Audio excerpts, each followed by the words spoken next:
ang kutob ko. Kaya pala may iba sa'yo. Hindi ikaw si Jade. Ikaw si Olive! Nay! Nay! Nay, sandali lang. Let me explain. Magpapaliwanag ako. Ano ibig sabihin nito? Pinatay mo si Jade? Pinatay mo ang sarili mong kapatid? No! Ha? No! No, hindi ko magagawa kay Jade yun. Pareho kaming nahulog pero mas napuruhan siya. Kaya lang naman ako nagpanggap kasi natatakot akong makulong ulit.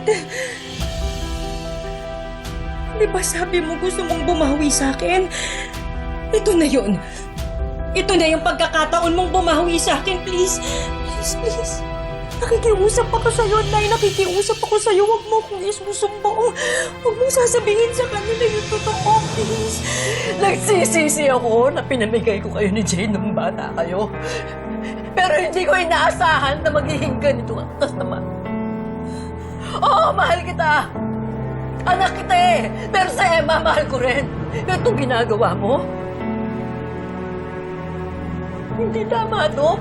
Inaagaw mo yung pamilya ni Emma. Pagkatapos nagpapanggap ka si Jade. Nagpapanggap ka.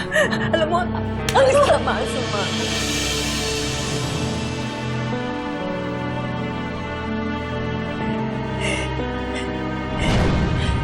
So, anong gagawin?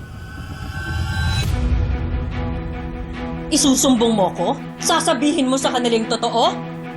Sinira mo yung buhay ko nung pinamigay mo ko! Kailanman hindi ako naging masaya sa mga taong umampun sa akin! Ngayon ko lang naramdaman ang magkaroon ng isang pamilya! Ngayon ko lang naramdaman ang maging masaya! Kaya hindi ako papayag. Nasisirain mo ulit ang buhay ko! Hindi! Hindi! Kung si Emma nga hindi nagawa yun, ikaw pa kaya? Ibig mo sabihin, sinadya mong ilayo si Emma sa mag-ama niya. Halimaw ka talaga. Halimaw ka. Halimaw ka. Nagsisisi ako! Nagsisisi ako! Ba't ikaw ang pinanigan ko? At hindi si Emma? At hindi ako papayag na pati ang amo ko! Lolokohin mo! Tita Jade? Lola? Tita Jade? Tawan mo! Ligaya! Nay? Okay ba? Ano panaginip mo kasi, Nanay? Ligaya, sandali!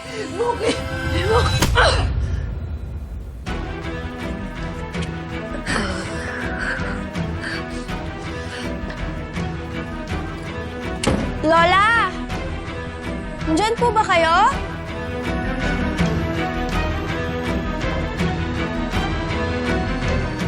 Tita Jade?